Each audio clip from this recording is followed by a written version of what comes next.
नमस्कार मित्रांनो, तुमचं पुन्हा एकदा आवडीच्यामध्ये स्वागत आहे. आजची भरती म्हणजेच एम्स अंतर्गत आता 2,693 पदांची नवीन पदभरती निघालेली आहे. यामध्ये तुम्हाला लागताच 18,000 ते 1,51,100 प्रति महिना सॅलरी भेटणार आहे.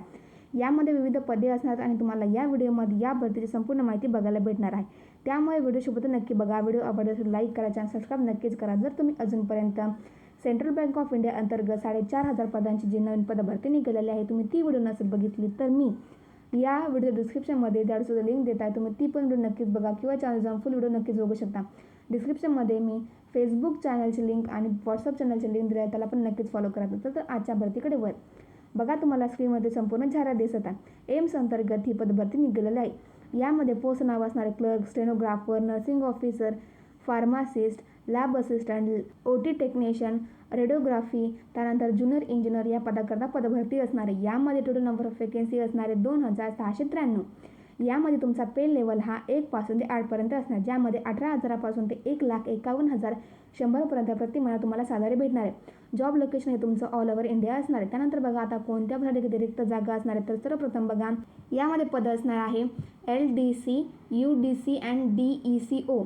यामध्ये तुमचं पे लेवल 2 ते 6 असणार आहे आणि यामध्ये 849 वेकेन्सी रिक्त असणार आहे. त्यानंतर technician officer, OT technical and technical assistant या पदाकरता पे लेवल तुमचं 5 ते 7 असणार आहे आणि यामध्ये 257 वेकेन्सी रिक्त आहेत. त्यानंतर stenographer, PA and private security या पदाकरता 4 ते 7 पे लेवल असणार तुमचं आणि यामध्ये 252 वेकेन्सी रिक्त आहेत.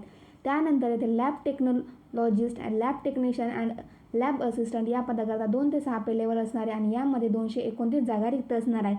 त्यानंतर बघा, हॉस्पिटल ॲडिटर अँड मल्टीटास्किंग स्टाफ आणि सपोर्टिव्ह स्टाफ पदाकरता 1 ते 2 पे लेवल असणार आहे आणि यामध्ये 151 जागा रिक्त असणार आहे.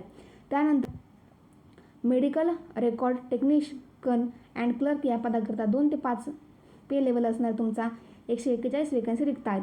त्यानंतर यामध्ये junior store keeper officer and store keeper या पदाकरता पे लेवल तुमचं 2 ते 6 असणार आहे आणि 87 जागा येथे रिक्त असणार आहे. त्यानंतर फार्मासिस्ट या पदाकरता 4 ते 5 पे लेवल असणार आहे आणि 70 जागा येथे रिक्त असणार आहेत. Nursing officer, ANM and multipurpose worker या पदाकरता 4 ते 8 तुमचं पे लेवल असणार आहे आणि यामध्ये 62 जागा रिक्त असणार आहे. त्यानंतर ज्युनियर असिस्टंट इंजिनियर या पदाकरता 6 ते 7 तुमचं पे लेवल असणार आहे आणि यामध्ये 122 जागा रिक्त असणार आहेत. त्यानंतर यामध्ये रेडिओग्राफी आणि डार्क रूम या पदाकरता 4 ते 6 पे लेवल असणार आहे आणि 57 जागा येथे रिक्त असणार आहे. त्यानंतर बघा आता यामध्ये social worker and health educator या पदाकरता 4-7 पे लेवल असणार आहे आणि यामध्ये 50 जागा रिक्त असणार आहेत. त्यानंतर other technical and supportive post करता 1 ते 7 लेवल पे असणार आहे आणि 356 जागा येथे रिक्त असणार आहे. अशा मिळून 2,693 पदांची ही पदभरती असणार आहे. त्यानंतर बघा आता यामध्ये तुमचं सिलेक्शन प्रोसेस काय असणार, तर सिलेक्शन प्रोसेसमध्ये सर्वप्रथम तुमची CBT म्हणजे कॉम्प्युटर बेस्ड एक्झाम घेतली जाणार आहे, ज्यामध्ये तुम्हाला 90 मिनिटाचा टाईम भेटणार आणि 100 क्वेश्चन हे 400 मार्काला असणार आहे. एक क्वेश्चन करता 4 मार्क. त्यानंतर तुमची फिजिकल टेस्ट किंवा स्किल टेस्ट घेतली जाणार आणि त्यानंतर तुमचं डॉक्युमेंट व्हेरिफिकेशन येथे होणार आहे. त्यानंतर बघा आता यामध्ये तुमची एज लिमिट काय असणार आहे, ते 18 ते 40 वर्ष तुमची एज लिमिट असणार आहे. यामध्ये OBC करता 3 वर्षाचं, SC ST करता 5 वर्षाचं आणि PWD कास्ट करता 10 वर्ष तुम्हाला एजमध्ये कन्सेशन भेटणार आहे.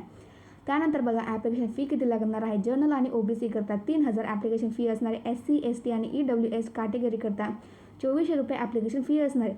यामध्ये PWD कास्ट करता कोणती ॲप्लिकेशन फी देण्याची जरूरत नाही आहे. बघा मित्रांनो, तुम्हाला आता याच्यामध्ये एज्युकेशन क्वालिफिकेशन काय असणे आवश्यक असणार आहे. यामध्ये 10वी 12वी व ग्रॅज्युएशन असणे आवश्यक असणार आहे. तुम्ही तुमच्या पोस्टनुसार PDF चेक करू शकता. तुम्हाला डिस्क्रिप्शनमध्ये नोटिफिकेशन PDF लिंक भेटून जाणार आहे. त्यानंतर बघा आता यामध्ये असे कोणते डॉक्युमेंट तुमच्याकडे असणे आवश्यक असणार तरच तुम्ही ते अप्लाय करू शकता. तर सर्वप्रथम तुमच्याकडे फोटो, सिग्नेचर, आधार कार्ड, पॅन कार्ड, त्यानंतर तुमचं एज्युकेशन क्वालिफिकेशन सर्टिफिकेट तुमचं 10वीचं 12वीचं जे तुम्ही ग्रॅज्युएशन कंप्लीट केले त्या सर्टिफिकेट तुमच्याकडे असणे आवश्यक असणार तरच तुम्ही ते अप्लाय करू शकता. त्यानंतर जर तुम्ही कास्टमध्ये असाल तर कास्ट सर्टिफिकेट आणि नॉन क्रिमिनल तुमच्याकडे असणे आवश्यक असणार आहे. बघा आता ॲप्लिकेशन स्टार्टिंग डेट काय असणार आहे, तर ॲप्लिकेशन स्टार्टिंग डेट ही 13 जून 2026 पासून झालेली आहे व ॲप्लिकेशन लास्ट डेट ही 3 जुलै 2026 असणार आहे आणि तुमची जी एक्झाम आहे ती 25 किंवा 27 जुलै 2026ला होणार आहे. मित्रांनो, तुम्हाला डिस्क्रिप्शनमध्ये ॲप्लिकेशन लिंक आणि नोटिफिकेशन लिंक भेटून जाईल. जे कोणी पण या भरतीसाठी पात्र असेल तर नक्कीच फॉर्म भरा. व्हिडिओ आवडल्यास लाईक करा, चॅनल सबस्क्राईब नक्कीच करा.